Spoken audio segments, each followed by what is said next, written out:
క్రియాయోగ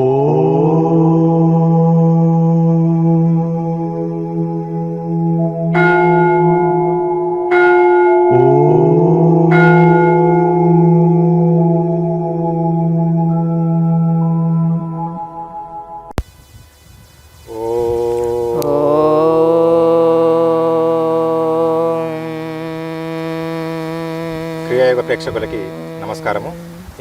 ఇప్పుడు మనతో ఉన్నారు ఒక క్రియాయోగ సాధకురాలు. మీ పేరు? పద్మ. మీరు ఎక్కడ ఉంటారు? విజయవాడ. మీరు ఏం చేస్తుంటారండి? ఇంట్లోనే హౌస్ వైఫ్. ఓకే. సో మీరు ఎప్పటి నుంచి చేస్తున్నారు క్రియాయోగ సాధన? 6 నెలలు. 6 నెలలు అవుతుంది. ఎలా తెలిసింది మీకు సాధన గురించి? యూట్యూబ్లో చూసే. యూట్యూబ్లో అంటే స్టార్టింగ్ దీని గురించి తెలిసింది ఒక యోగి ఆత్మకథ ద్వారా. ఓకే. సో ఆ గ్రంథం చదవడం వల్ల మీకు ఇది తెలిసింది, ఈ క్రియ అనేది ఒకటి ఉంది, అది సాధన చేస్తే ముక్తి పొందొచ్చు అని ఒక ఆలోచన. దానికోసం ప్రయత్నం కూడా చేశా. ఓకే. ఒక 3 సంవత్సరాల క్రితం నేను యూట్యూబ్లో చూసా, ఇలా నేర్పిస్తున్నారు, హిమాలయాల నుంచి వచ్చిన యోగులు నేర్పిస్తున్నారు అని. ఓకే. సో మీరు 3 ఏళ్ల క్రితమే గ్రంథం చదివారు? అది చదివింది 6 ఏళ్ళు 7 ఏళ్ళు అవుతుంది గ్రంథం చదివి. సో మీరు 3 ఇయర్స్ బిఫోర్ ఆశ్రమం గురించి తెలుసుకున్నారు, రాలేకపోయారు? రాలేకపోయాను. రాగలిగాను. సో క్రియాయోగ చేయకన్నా ముందు ఇంకా మిగతా ఏమైనా సాధనలు చేశారా?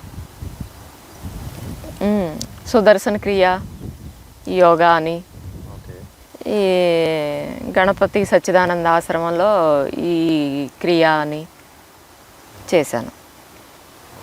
ఏటిలోనూ అంత సాటిస్ఫాక్షన్ అనిపించలేదు. యోగాలో మాత్రం నాకు ఈ సయాటికా ప్రాబ్లం కొంచెం నాకు క్లియర్ అయింది. సో ఇప్పుడు మీరు చెప్పిన సాధనలు ఇంతకుముందు చేశారు కానీ ఎక్కువ రోజులు ఏది నిలుపుకోలేకపోయారు? సాధనలో నేను ముందుకు రాలేకపోయాను. ఓకే.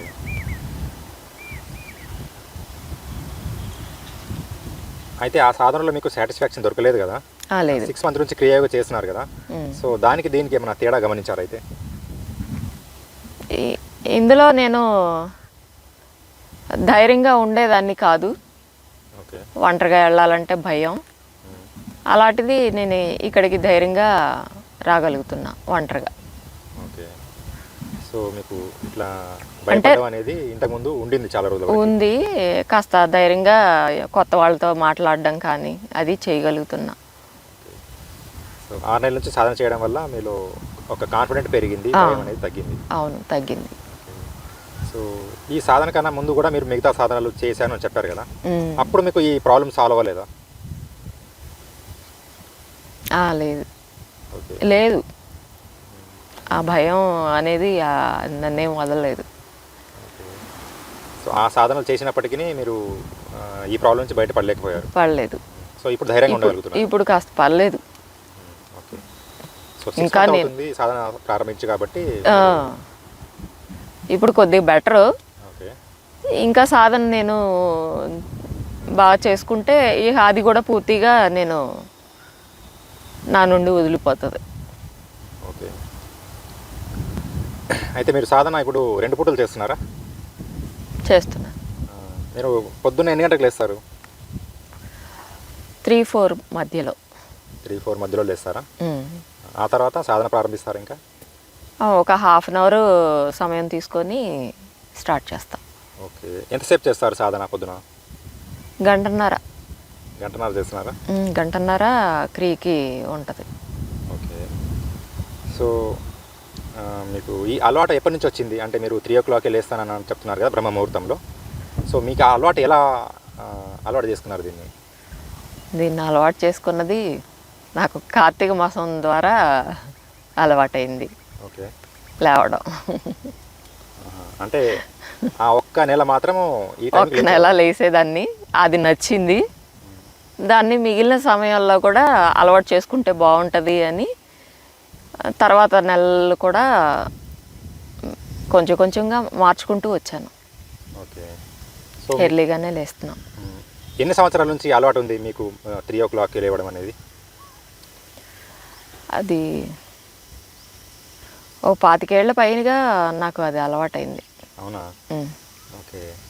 అయితే మీరు క్లియర్గా మార్పును గమనించారు. అంటే మీరు కార్తీక మాసంలో ఆ టైంకి లేచేవారు, మిగతా టైంలో లేచేవారు కాదు. అవును. ఆ మార్పును గమనించారు కాబట్టి అదే కంటిన్యూ చేసుకుంటారు. అది నచ్చింది మనసుకి, అలా ఎర్లీగా లెగిస్తేనే మనకు బాగుంటుంది అనేది.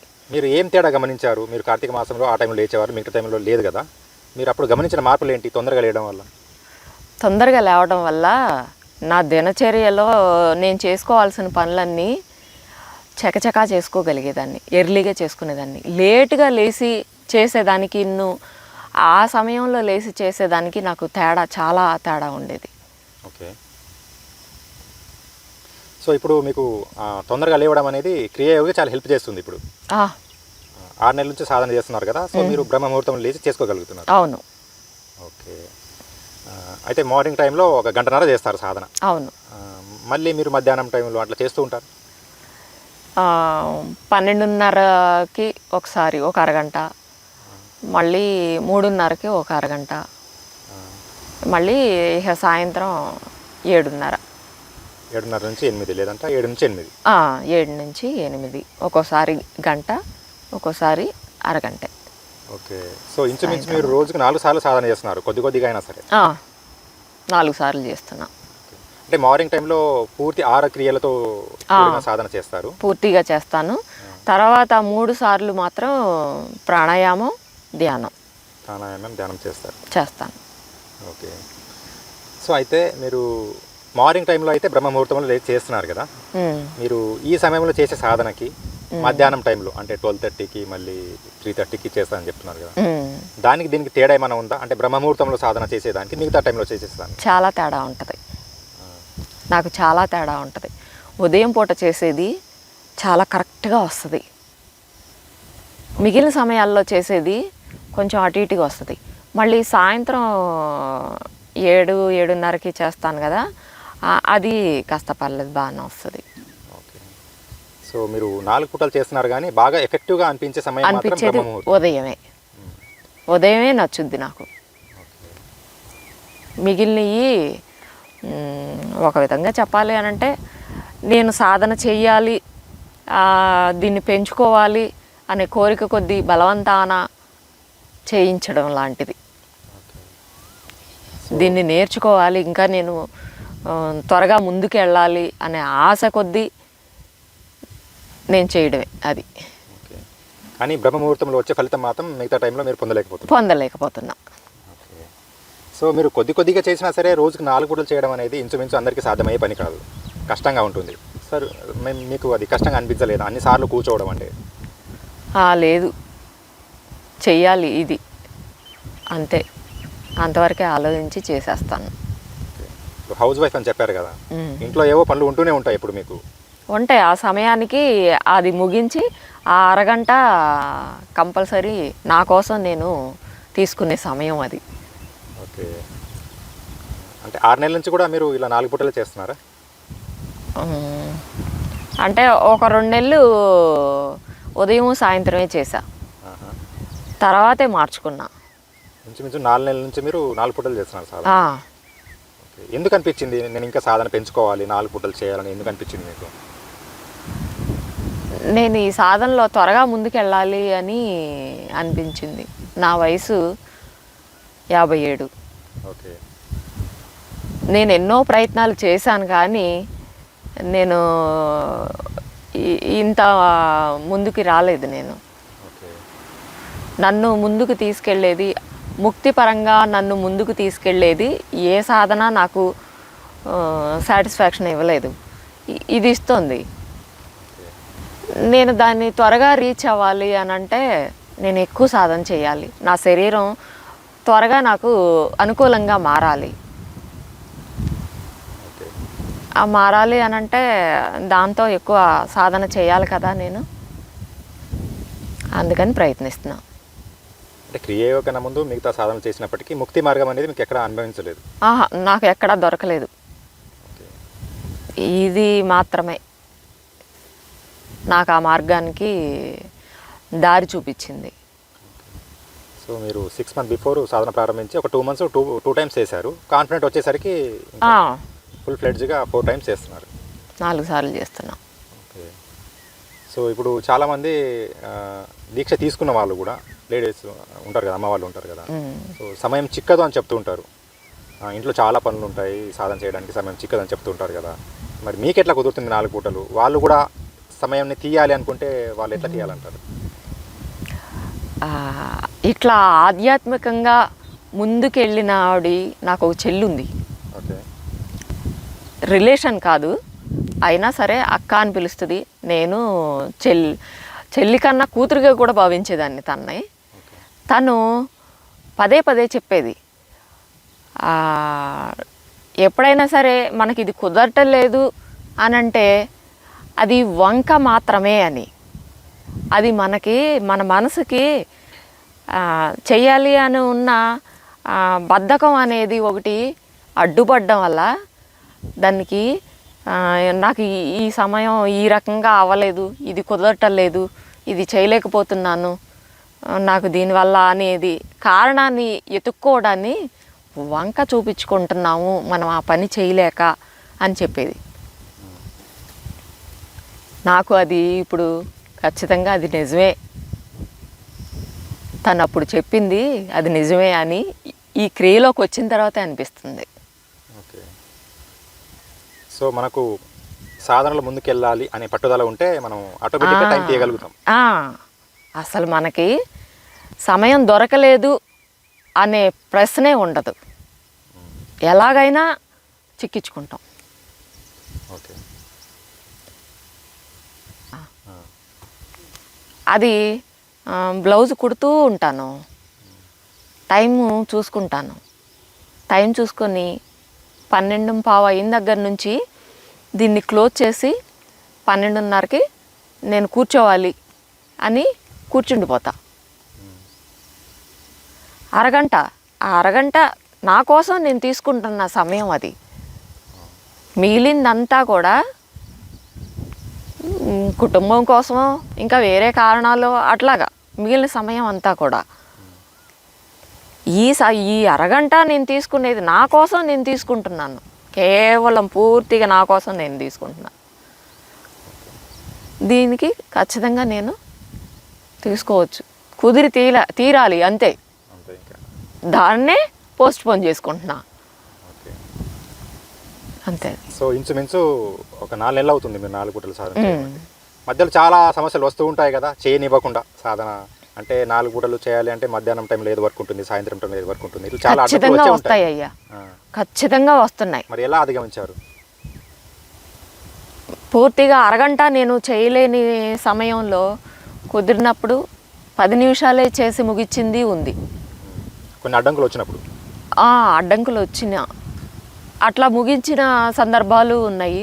పూర్తిగా కుదరని పరిస్థితి కూడా వచ్చింది, నాకు మానేసిన పరిస్థితి వచ్చింది. అయ్యో నేను ఈరోజు చేయలేకపోయాను అని బెంగ పెట్టుకొని కూర్చునే కన్నా కుదరలేదు ఇది, సరే ఇంకో రోజు చేసుకుందాం, రేపు చేసుకుందాం, ఈ ఒక్కరోజు అవ్వలేదు ఓకే అని మనసుకు నచ్చ చెప్పుకునే పని కూడా నేను చేస్తున్నా. సో దాన్నే పెట్టుకొని బాధపడుతూ కూర్చోవట్లేదు. ఈ క్రియలోకి వచ్చిన తర్వాత నాకు జరిగిన మేలు ఇది కూడా ఉందని చెప్పాలి. అంతకుముందు చాలా బాధపడేదాన్ని, ఆ రోజు చేయలేకపోతే నేను చేయలేకపోయానని మదన పడిపోయేదాన్ని, చాలా బాధపడేదాన్ని. ఇప్పుడు ఆ బాధ అది లేదు, అవ్వలేదు, చెయ్యాలని ప్రయత్నం చేశాం, అవ్వలేదు, సరే ఆ సమయం రాలేదు, వచ్చుంటే నేను చేసేసేదాన్ని, సరే వచ్చినప్పుడు అవుతుంది అని ముందుకెళ్ళిపోతున్నా, ఆగట్లా, బాధపడుతూ కూర్చోవట్లేదు. ఇది కూడా ఈ క్రియలో నాకు నేను పొందిన మేలే. నేర్చుకున్నారు. సో మీరు అడ్డంకులు అనేవి అందరికీ వస్తుంటాయి సాధనలో. సో అడ్డంకులు వచ్చాయి కాబట్టి పూర్తిగా మానేయకుండా ఆ రోజుకి మీరు చేయలేకపోయినా సరే కంటిన్యూ చేస్తున్నా. సాధన మాత్రం విడవకూడదు. అడ్డంకి వచ్చినా ఆ క్షణానికి ఆ సమయంలో ఆగినా మిగిలిన సమయాల్ని ఇది తలుచుకొని బాధపడుతూ దాన్ని చేయకోకుండా చెడగొట్టుకోకూడదు. ఓకే. అలా ముందుకెళ్తున్నా నేను. సో మీరు గత 25 ఏళ్ళుగా అదే టైంకి లేస్తున్నానని చెప్పారు కదా. సో మీకు అది చాలా బెనిఫిట్ చేస్తుంది, ముఖ్యంగా సాధన అది బాగా సహాయం నాకు. ఆ టైంలో చాలామంది సాధన చేయాలని అనుకుంటారు, కానీ కొందరికి వీలు పడకపోవచ్చు అలవాటు లేని కారణంగా. సో కొత్తగా అలవాటు చేసుకోవాలి అనుకునే వాళ్ళకి, నేను కూడా 3 గంటలకి లేవాలి సాధన చేసుకోవాలి అని అనుకునే వాళ్ళకి తొందరగా లేవాలంటే ఏం చేయాలంటారు? అయితే నేను చేసిందే చెప్తాను. పడుకునేటప్పుడే నేను చెప్పుకునేదాన్ని, నాకు నేను చెప్పుకునేదాన్ని త్వరగా లేవాలి. సమయం చెప్పి నాకు నేను పడుకునేదాన్ని, ఆ సమయానికే మెలకు వచ్చేది. అలాగా సాధన చేశాను. అంటే రాత్రి పడుకునే ముందు మీ మనసుకి మీరు చెప్పుకునేవాళ్ళు? స్టార్టింగ్లో ఇది ఎలా వచ్చింది అని అంటే, మా వారు ఆర్టీసీలో చేసేవాళ్ళు, డ్రైవర్ ఆయన పొద్దున్నే వెళ్ళాలి అని అంటే అలారం పెట్టుకుంటే ఇద్దరం లేవలేకపోయేవాళ్ళం. ఓ 2-3 సందర్భాల్లో లేవలేక లేటుగా వెళ్ళి ఆయన ఇబ్బంది పడిన సందర్భాలు ఉన్నాయి. అలారం పెట్టుకున్నా కూడా, 2 అలారాలు పెట్టుకున్నా కూడా లేవలేని సందర్భాలు జరిగినాయి అన్నమాట. అప్పుడు ఏం చేయాలి అని అంటే నాకు నేను ఇలాగా చెప్పుకోవడం మొదలుపెట్టాను. అలాగ అలవాటైంది అది. నాకు నేను చెప్పుకుంటా ఉంటే ఆ అలారం మోగినప్పుడు లేవగలిగేదాన్ని. తర్వాత ఆ అలారంతోనే పని లేదు. మా ఇంట్లో నన్ను అనేవాళ్ళు, పెందలకాడ లేవాలి అని అంటే ఈ పద్మకి చెప్పి పడుకుంటే చాలు లేపేస్తుంది అని. అలా అలవాటైంది. రాత్రిపూట నేను అనుకుంటే పొద్దున్నే ఆ టయానికి లేస్తాను. ఓకే. సో ఇప్పుడు ఆహార నియమాల విషయానికి వస్తే మీరు ఎలాంటి ఆహారం తీసుకుంటున్నారు? వెజ్జే తీసుకుంటాను. ఓకే. ఇంతకుముందు నాన్ వెజ్ తీసుకునే వాళ్ళ? కొంతకాలం క్రితం నాన్ వెజే, కాకపోతే మధ్యలో మానేస్తూ ఉండేవాళ్ళం. సంవత్సరంలో ఒక 2 నెలలు ఏదో కారణాలు, కార్తీక మాసం అని, దేవీ నవరాత్రులని, పండగలని అట్లాగా మానేస్తూ ఉండేవాళ్ళం. ఓ 2 నెలల పాటు నాన్ వెజ్ తినేవాళ్ళం కాదు. అంటే 2 నెలలు కంటిన్యూ అని కాదు, సంవత్సరంలో ఒక 2 నెలలు. కార్తీక మాసం అయితే నెలంతా ఉంటుంది, దేవీ నవరాత్రులు అయితే 11 రోజులు 12 రోజులు అట్లా వస్తుంది. అట్లా వారంలో కంటిన్యూగా మాకు ఒక 3 రోజులు అసలు ఉండదు. అట్లా తీసుకునేవాళ్ళం. ప్రజెంట్ అయితే మానేశారు, ఇంకా తీసుకోవట్లేదు? పూర్తిగా నేను మానేశాను. వెజ్ తీసుకుంటున్నారు? వెజిటేరియనే. సో అయితే మీరు నాన్ వెజ్ మానేశారని చెప్తున్నారు కదా, మీకు కష్టంగా అనిపించలేదా? ఎందుకంటే చాలా రోజుల నుంచి అలవాటు ఉంటుంది కదా తినడం అనేది. మీరు ఎలా మానేయగలిగారు? అయితే ఏమైనా కష్టంగా అనిపించిందా? అదేమంత పెద్ద కష్టం అనిపించలేదు నాకు. ముందు నుంచి, చిన్నప్పటి నుంచి కూడా అంతంత మాత్రమే. అది పెళ్ళయిన తర్వాతే, అత్తగారింటికి వెళ్ళిన తర్వాతే కొంచెం ఎక్కువ తీసుకోవటం జరిగింది. ఇక దాని మీద మానేయడం నాకేమీ అంత పెద్ద కష్టం అనిపించలేదు. 1-2 సందర్భాలు తీసుకుంటే బాగుండు అని స్టార్టింగ్లో అనిపించిన, ఆ తర్వాత అసలు నేనే చేస్తాను కానీ ఎప్పుడు తినాలి అని అనిపించలేదు. అంటే చాలామంది క్రియాయోగ కొత్తగా నేర్చుకున్న వాళ్ళు కూడా, వాళ్ళకు ఇదివరకే అలవాటు ఉంటుంది నాన్ వెజ్ తీసుకోవడం. వాళ్ళు కూడా ఆలోచిస్తూ ఉంటారు, మాకు అలవాటు ఉంది, మానేయగలుగుతామో లేదో, ఎలా మానేసుకోవాలి అనేది ఉంటుంది వాళ్ళకి. సో దానికి మీరేం చెప్తారు? త్వరగా లేవడం గురించి ఏదైతే ప్రయత్నించామో దీనికి కూడా అదే అనుకుంటున్నాను అయ్యా. సో మీ ఇంట్లో అందరు తినేవాళ్ళు కదా, మరి మీరు మానేస్తానంటే ఒప్పుకున్నారా? మరి నార్మల్గా ఒప్పుకోరు కదా. కొద్ది రోజులు అంటే పిల్లల నిమిత్తం మానేయాల్సి వచ్చి మానేద్దామని మానేశాను నేను. కొద్ది రోజులు మానేస్తే అప్పుడు మా వారితో పిల్లలతో పేచీ వచ్చింది. అప్పుడు తినడం మొదలుపెట్టాను మళ్ళీ. కానీ ఆ తర్వాత మాత్రం ఇక నాకు తినాలనిపించలేదు. మా వారి పర్మిషన్తోనే మానేశాను. ఓకే, పర్మిషన్ ఇచ్చారైతే. ఆ, నీ ఇష్టం అన్నారు. నార్మల్గా అయితే ఎవరు అంత ఈజీగా ఒప్పుకోరు కదా ఇంట్లో మానేస్తాను అని. మొదట్లో కష్టంగా అనిపించినా ఒప్పుకోకపోయినా సరే తర్వాత ఒప్పుకున్నారు అయితే. తర్వాత ఒప్పుకున్నారు. సో ప్రజెంట్ అయితే సాధారణంగా మీరు వెజ్ తీసుకుంటున్నారు. వెజ్. సో వెజ్ ఫుడ్ తీసుకోవడం అనేది మీకు సాధనకి హెల్ప్ చేస్తుంది అయితే? అదే కదా, సాత్విక ఆహారమే సాధనకి హెల్ప్ అవుతుంది అని కదా చెప్తున్నారు. స్వామి చెప్పేది అదే కదా. ఇదే నాకు బెటర్ అనిపించింది. ఆల్రెడీ నేను ఎప్పుడో మానేశాను, 5-6 ఏళ్ళు అయిపోయింది. ఇంకా దాని ఆలోచనే లేదు. సో ఇప్పుడు ప్రజెంట్ ఏం తీసుకుంటారు? మార్నింగ్ టైంలో ఏం తీసుకుంటారు? ఫ్రూట్స్ అవి తీసుకుంటారా? మార్నింగ్ టిఫిన్ మానేశాను. టిఫిన్ బదులుగా ఏం తీసుకుంటున్నారు? ఫ్రూట్సే తీసుకుంటున్నా మార్నింగ్ టైంలో. ఫ్రూట్స్ తీసుకుంటాను. మజ్జిగ ఇంట్లో ఉంటే ఒక లోట మజ్జిగ తాగేస్తాను. 3-4 అరటిపళ్ళు తినేసి ఊరుకుంటాను. మార్నింగ్ టైంలో సరిపోతుందా మరి? ఎందుకంటే ఇది వరకు మీకు టిఫిన్ చేసే అలవాటు ఉంది. దాని బదులుగా ఇందులో మార్పు చెందినప్పుడు ఆకలి అవ్వడం అట్లా స్టార్టింగ్లో కొంచెం ఒక 3 రోజులు నాకు ఇబ్బంది అనిపించింది. ఇది మానేయగలనా టిఫిన్ తినడం అని కూడా అనిపించింది. లేదు, అలవాటు చేసుకోవాలి అని నేను అనుకున్నాను, అలవాటు చేసుకున్నాను. ఇప్పుడు ఏమీ లేదు, కష్టంగా అనిపించింది అంతే. అంతే. మొన్న 3 పళ్ళే తిన్నాను, ఒక గ్లాస్ మంచినీళ్ళే తాగాను. అది అప్పుడు కొంచెం ఒక గ్లాస్ మంచినీళ్ళు తాగాను, సరిపోయింది, ఇబ్బంది ఏం లేదు. సో అట్లా మార్నింగ్ టైంలో మీరు టిఫిన్కి బదులు ఫ్రూట్స్లోకి వచ్చేసారు. వచ్చేసాను. ఆఫ్టర్నూన్ ఏం తీసుకుంటారు అయితే? భోజనమే మామూలుగా, కూరగాయలతో కర్రీ, రైస్. నైట్ టైం పుల్కా. రైస్ తీసుకుంటున్నారు అంతే. రైస్ మాత్రం మధ్యాహ్నం మాత్రమే తీసుకుంటున్నా. సో మార్నింగ్ టైంలో ఈవినింగ్ టైంలో లైట్ ఫుడ్ తీసుకుంటున్నారు కాబట్టి మీకు సాధనకి హెల్ప్ చేస్తుంది. అయితే నార్మల్గా మనకు సాధనలో కారం, ఉప్పు, నూనెలు ఇవి తగ్గించి తీసుకోవాలని చెప్తూ ఉంటారు కదా.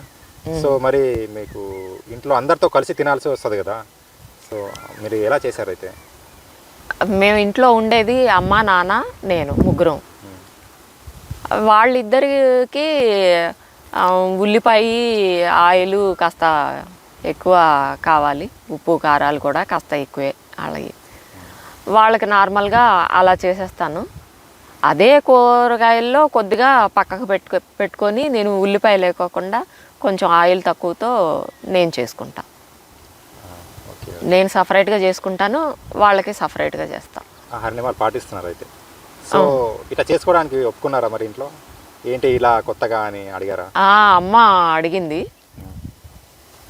నా సాధనకి ఇది కావాలమ్మా అని అంటే అర్థం చేసుకుంది. సరే నీ ఇష్టం అమ్మా అంది. ఓకే. సో ఇప్పుడు ఆరోగ్యం విషయానికి వస్తే ఏమైనా ఇబ్బందులు ఎదుర్కొన్నారా? ఏదైనా డిసీజ్ తోటి కావచ్చు? నాకు సయాటికా ప్రాబ్లం తప్ప ఇంకా పెద్దగా ఏమీ లేదు. ఎప్పటి నుంచి ఉంది మీకు? 10 ఏళ్ళు అయింది. మా మనవడికి 10 ఏళ్ళు. ఆయన పుట్టిన దగ్గర నుంచి నాకు ఈ సయాటికా ఉంది.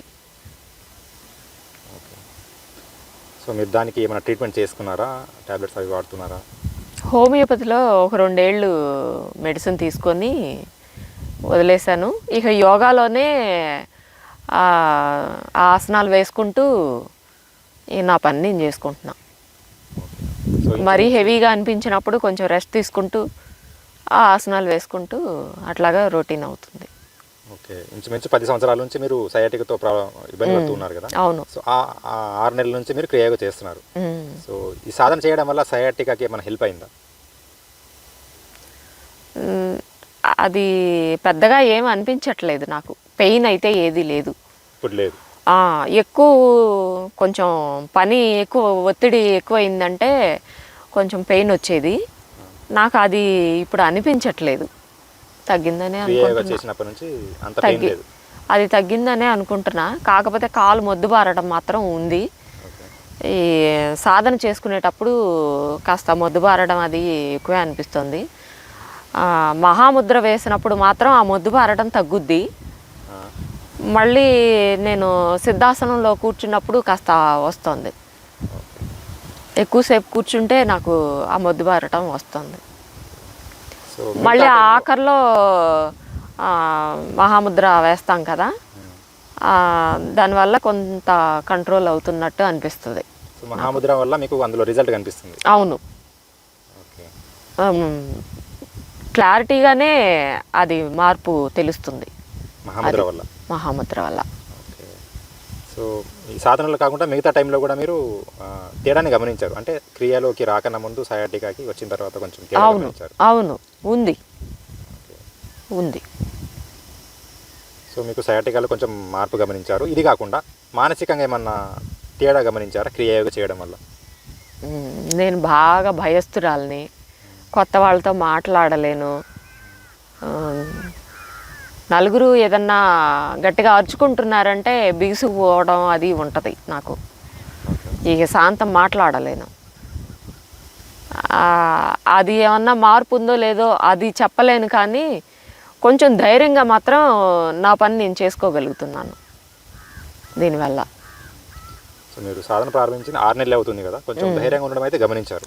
అంటే ఇంకా చేస్తూ పోతే మీరు ఇంకా తేడా ఇంకా నాలో మార్పు, నేను ఎలా అయితే ఉండాలనుకుంటున్నానో అలాగా నన్ను నేను మార్చుకోగలను అన్న ధైర్యాన్ని మాత్రం ఇది ఇచ్చింది, వచ్చింది. ఓకే. సో ఇది కాకుండా ఇంకా బద్ధకాన్ని మాత్రం వదిలించుకున్నాను. ఓకే. బద్ధకం అనేది ఏదో ఒక సందర్భంలో ప్రతి మనిషికి వస్తుంది. నాకు కూడా ఆ బద్ధకం ఉంది. కొన్ని పనులు బద్ధకించి వదిలేసేదాన్ని. ఇప్పుడు అది మాత్రం వదిలేయడాలు అవి లేవు.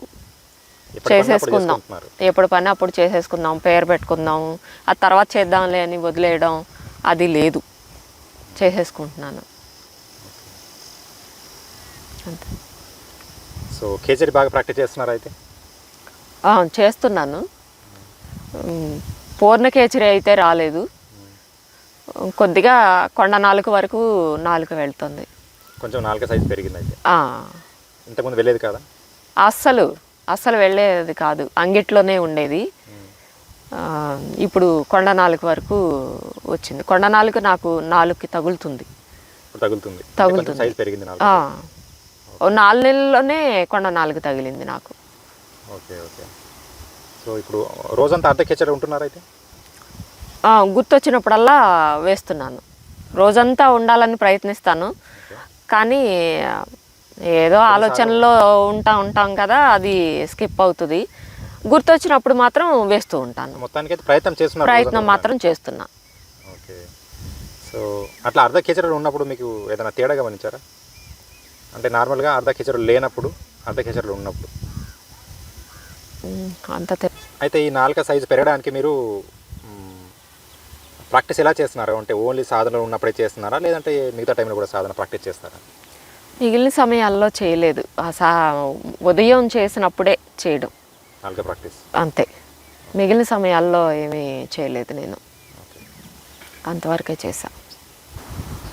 అయితే మీరు మహాముద్ర వేయగలుగుతున్నారా? ఎందుకంటే సయాటిక ప్రాబ్లం అని చెప్పారు, 57 వేస్తున్నాను వయసు అని చెప్పారు కదా. వేస్తున్నాను. ఒకసారి వేసి చూపిస్తారా? దిగుడు నెల కదా.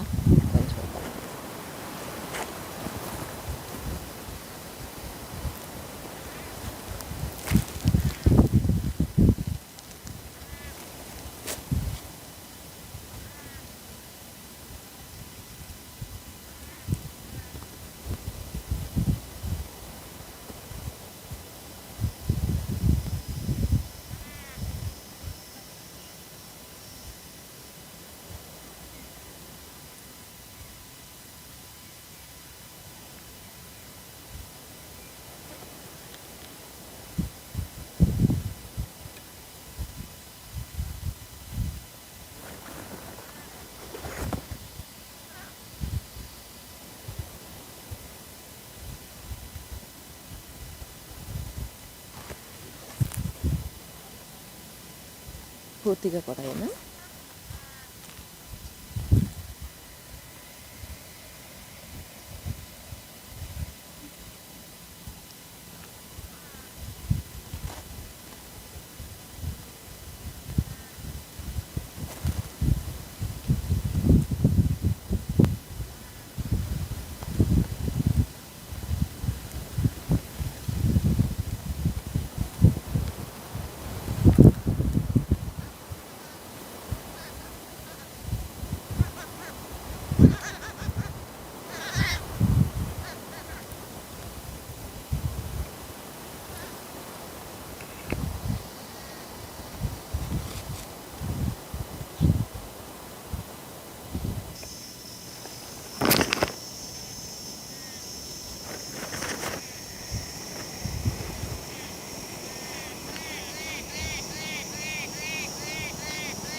సో అయితే మహాముద్రని చక్కగా వేశారు. అంటే 57 ఏళ్ల వయసు అని చెప్పారు. సయాటికాతో చాలా ఏళ్ళ నుంచి ఇబ్బంది పడుతున్నానని చెప్పారు కదా.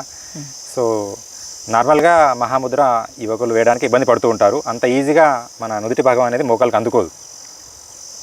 సో మీరు సయాటికాతో ఇబ్బంది పడ్డారు, ఈ వయసులో కూడా అంత పర్ఫెక్ట్గా వేయగలుగుతున్నారు. మీకు కష్టంగా అనిపించలేదా? ఎలా నేర్చుకున్నారు దీన్ని? ముందు నుంచి కొంచెం యోగా ప్రాక్టీస్ ఉంది, సూర్య నమస్కారాలని అవి చేస్తూ ఉంటాను. ఓకే. దానివల్ల బాడీ ఫ్లెక్సిబిలిటీ ఎంతో కొంత ఉంటుంది కదా, దాంతో ఇది సాధ్యమైంది. ఓకే. అంటే మీరు ఏది చేయలేని వాళ్ళు కొంచెం కష్టపడతారు. ఓకే.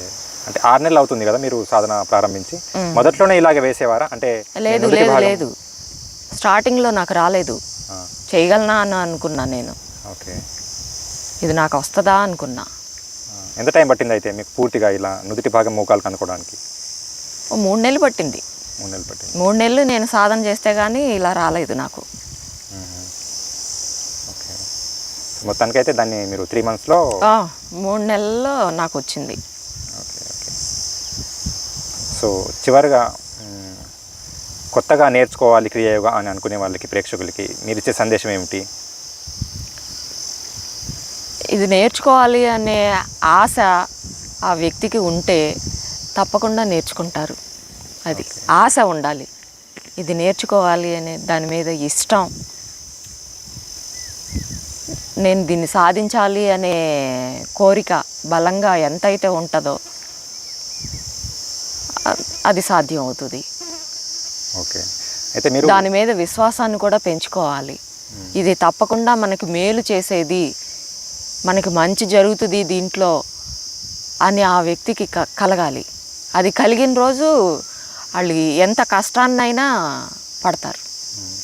సో అయితే మీరు శారీరకంగా మానసికంగా ఇందులో బెనిఫిట్ పొందారని చెప్తున్నారు, అంటే అనుభవపూర్వకంగా మీరు చెప్తున్నారు, అంటే ఎందుకంటే పొందారు కాబట్టి. పొందాను. సో చాలామంది ఏం చేస్తూ ఉంటారంటే మనం బయట సమాజంలో చూస్తూ ఉంటాం, శారీరకంగా అనారోగ్యం ఉంటే హాస్పిటల్ చుట్టూ తిరగడము, మానసికంగా అనారోగ్యం ఉంటే వేరే హాస్పిటల్కు వెళ్ళడము రావడం అనేది జరుగుతుంటాయి. ఎంతో సమయాన్ని డబ్బుని వృధా చేస్తూ ఉంటారు వాళ్ళ శారీరక ఆరోగ్యం కోసం, మానసిక ఆరోగ్యం కోసం. సో దాన్ని ఇక్కడ పొందొచ్చు అంటారా సాధనలో? ధైర్యంగా చెప్పగలుగుతానయ్యా నేను. ఇది మెడిసిన్తో పని లేకోకుండా ఆరోగ్యాన్ని సరి చేసుకోవటం అనేది ఆ వ్యక్తి చేతిలోనే ఉంటుంది. ఈ క్రియలో ఇంకా పొందొచ్చు. అది ఈ సాధనలతో పొందొచ్చు. అది ఓ